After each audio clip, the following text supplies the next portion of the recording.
Hello dear students, welcome back. मी परमेश्वर सुतार तुम्हा सर्वांचं पुन्हा एकदा स्वागत करतो. चॅनलला सबस्क्राईब करायला विसरू नका. चॅनलचं नाव सुद्धा आहे परमेश्वर सुतार. डिअर स्टुडंट्स, पुन्हा एकदा तुम्हा सर्वांचं 8th science chapter number 3 force and pressure या पाठात मी स्वागत करतो. डिअर स्टुडंट्स, यापूर्वीच्या व्हिडिओमध्ये म्हणजे व्हिडिओ नंबर 1 मध्ये आपण पाहिलेलं आहे what is the definition of force. Then we have seen about what are the contact forces and the non-contact forces. So without wasting time on today, we are going to talk about the next point from the chapter. You can see the heading on the screen, that is the balanced and unbalanced force. Dear students, when we are going to learn about the balanced and unbalanced force, I think it is very too easy understand the balanced and unbalanced force by the example that I am going to tell. म्हणजे balanced आणि अनबॅलेन्स्ड force समजण्यासाठी एक फार साधं उदाहरण मी तुम्हाला सांगणार आहे. नंतर मग स्क्रीनवरती जी ॲक्टिव्हिटी तुम्हाला दिसते आहे, टेबल आहे, पॅन आहे, त्याच्यामध्ये मास आपण ठेवलेला आहे, ते आपण नंतर डिस्कस करणार. टग ऑफ वॉर हा गेम तुम्हाला सगळ्यांना माहीत आहे, ज्याला की आपण इन मराठी रस्सी खेच असं म्हणतो. एक रस्सी आहे आणि या बाजूला काही मुलं थांबलेले आहेत आणि त्याच रस्सीला पकडून या बाजूला काही मुलं थांबलेले आहेत आणि त्या रस्सीला दोन्ही बाजूचे मुलं खेचण्याचा प्रयत्न करत आहेत. आता समजा दोन्ही बाजूला असलेले जे मुलं आहेत त्यांची संख्या सारखीच आहे, म्हणजे या बाजूला 5 मुलं आहेत आणि याही बाजूला 5 मुलं आहेत. त्यांनी अप्लाय केलेलं फोर्स दोन्ही बाजूनं सारखंच आहे. तर नक्कीच काय होणार आहे, त्या ठिकाणी रस्सी आहे त्याच ठिकाणी राहणार. म्हणजे त्या रस्सीवरती इकडनं पण फोर्स अप्लाय होतोय, इकडनं पण फोर्स अप्लाय, दोन्ही बाजूनं फोर्स अप्लाय केला जातोय, which is equal in magnitude. म्हणजे बल तेवढंच आहे, फोर्स तेवढंच आहे, equal in magnitude but opposite in direction. बघा, आपल्याला आधी बॅलन्सचं फोर्स लक्षात घ्यायचं. तर equal in magnitude but opposite in direction. Why it is opposite in direction? Because काही मुलं इकडं खेचतायत तर काही मुलं त्याच्या विरुद्ध दिशेला खेचतात आणि दोघांचं फोर्स कसं आहे, सारखं आहे. म्हणजे ते force is equal in magnitude and opposite in direction. In such a time what happens, the force acting on that rope, म्हणजे त्या दोरीवरती लावलं गेलेलं बल, इट्स अप्रॉक्सिमेटली 0 और द फोर्स इज नेट 0, म्हणजे त्याच्यावरती बलच नाही आहे. Such force is called as balanced force. मी नंतर डेफिनेशन सांगेन. आता कन्सिडर करा की याच ठिकाणी जिथं उजवीकडे 5 मुलं आणि डावीकडे 5 मुलं होती, आपण त्याच वर्गातली उजवीकडची मुलं आता 10 केलेली आहेत आणि डावीकडची मुलं 5च ठेवलेली आहेत. What will happen? आणि त्यांना रस्सी खेचायला सांगितलेलं आहे. नक्कीच रस्सी ही उजव्या बाजूला खेचली जाणार आहे. म्हणजेच काय, इकडचं बल जास्त झालं आणि इकडचं बल कमी झालं. मग अशा प्रकारचा फोर्स जेव्हा एखाद्या ऑब्जेक्टवरती ऍक्ट होतो त्याला आपण अनबॅलन्स्ड फोर्स असं म्हणतो. म्हणजे सांगता येईल, if 2 or more forces are acting upon any object and the resultant is not 0, that force is called as unbalanced force. म्हणजे साध्या उदाहरणावरून आपल्याला बॅलन्स्ड फोर्स आणि अनबॅलन्स्ड फोर्स नक्कीच कळणार आहे. Let's see what exactly given here in your textbook. So dear students, you can see here that the activity is given. Take a cardboard box. आता हा कार्डबोर्ड बॉक्स आहे जो की मी टेबलावरती सेंटरला ठेवलेला आहे. Tie a string to its 2 ends and keep it on a smooth table. Take the strings on both sides of the table. The waiting pans of equal masses to the 2 ends. दोन्ही बाजूला equal मास असणारे 2 pens ठेवायचे. इथे एक दिसतंय आणि इथे एक दिसतंय. मग आता बघा, जेव्हा तुम्ही असं इक्वल मास पॅन ठेवून त्या सेंटरला ठेवलेल्या कार्ड बॉक्सला काय करताय, सरकवण्याचा प्रयत्न करताय, definitely it will not change its place because from the both side the same force is applied on it. The speciality is that the magnitude of that force is equal and it is in opposite direction. असं असताना याच्यावरती लागलेला जो net force आहे तो जर आपण विचार केला तर किती वेळानो, it is 0. Such a force is called as balanced force. मग आता आपण हीच ॲक्टिव्हिटी बदलून पाहायचं आहे. काय करायचं आहे आपल्याला, now if more mass is kept in one of the pens than in the other. म्हणजे आपण काय केलं आहे, इथं आता समजा 1 युनिट आपण मास इथं ठेवलेला आहे, इथं ऑलरेडी किती आहे, 1 आहे. मी प्लस ह्याच्यामध्ये आणखीन एक करतो आणि आता टोटल किती होणार आहे इथं 2. तर डेफिनेटली काय होणार आहे, the box will fall towards this side. Why? Because the mass is increased.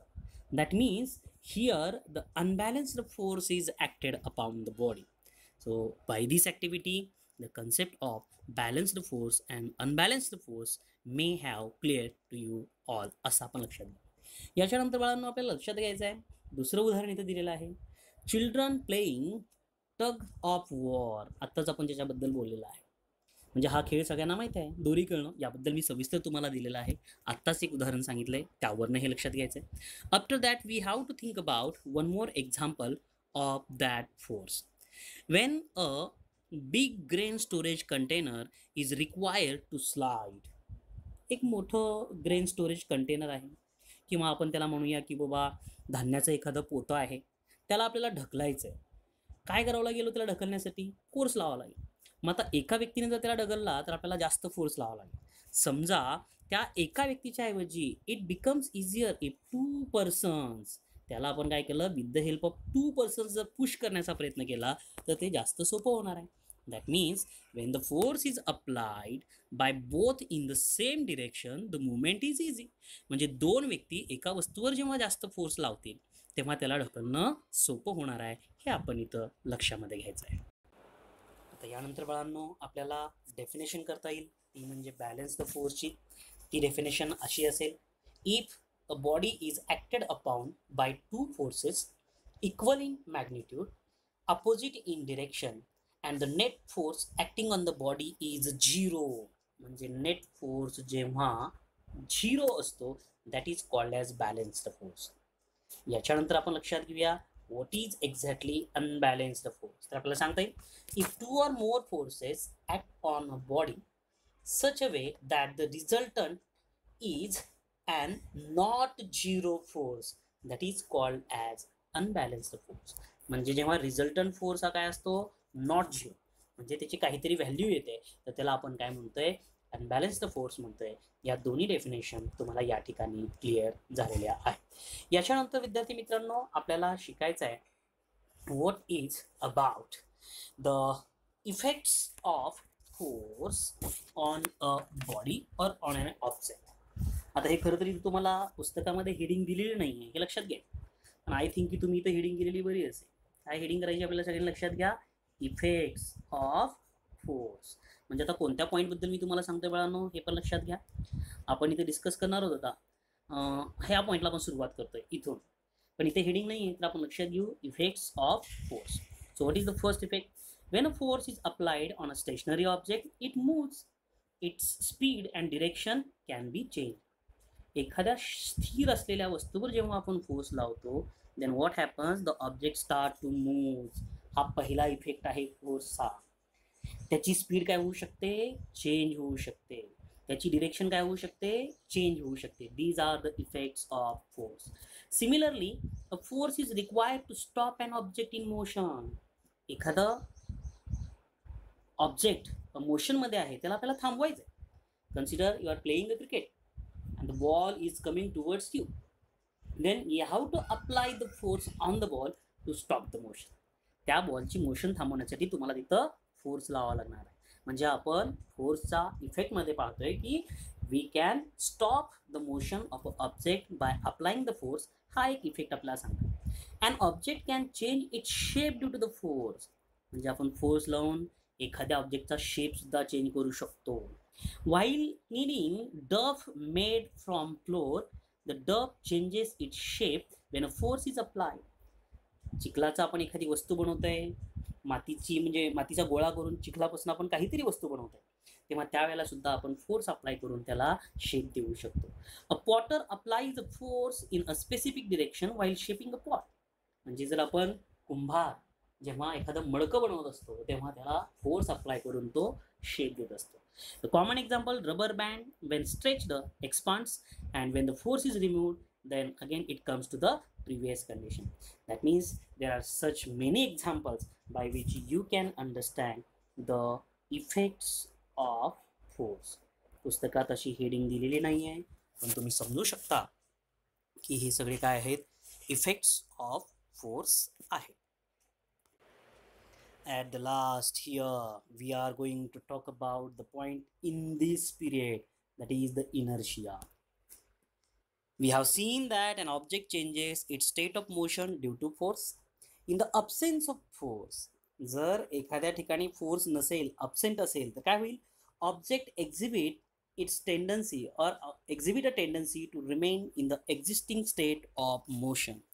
म्हणजे कुठल्याही वस्तूला थांबवण्यासाठी किंवा त्याला मोशनमध्ये आणण्यासाठी आपण फोर्स अप्लाय केला पाहिजे. अदरवाईज ते ऑब्जेक्ट आहे त्या ठिकाणीच राहतं आणि यालाच आपण काय म्हणतोय? इनर्शिया. हे आपण सर्वांनी लक्षात घ्यायचं. ॲट द स्टार्ट आपण लॉ सुद्धा पाहिलेला आहे बाळा पाठाच्या सुरुवातीला, तेव्हा तो मी तुम्हाला जाणून बुजून सांगितला नाही, पण आता इनर्शिया हा पॉईंट आलाय तर ते मी तुम्हाला सांगतोय. You can see here that a stationary object on which no force is acting remains stationary. An object in motion continues to move with the same speed and direction when no force is acting on the object, and this is called as Newton's first law of motion. तर तुम्हाला नक्कीच यावरनं exactly Newton's law of motion काय असतो, first law of motion काय असतो हे कळलेलं आहे आणि फोर्सचा इफेक्ट काय असतो हे सुद्धा कळलेलं आहे. So dear students, in today's period or in this video we have seen about that what is the balanced force, what is the unbalanced force, and what is the inertia, and accordingly Newton's first law of motion. याच्यानंतर पुढचा भाग जो आपल्याला शिकायचा आहे तो आहे about the pressure.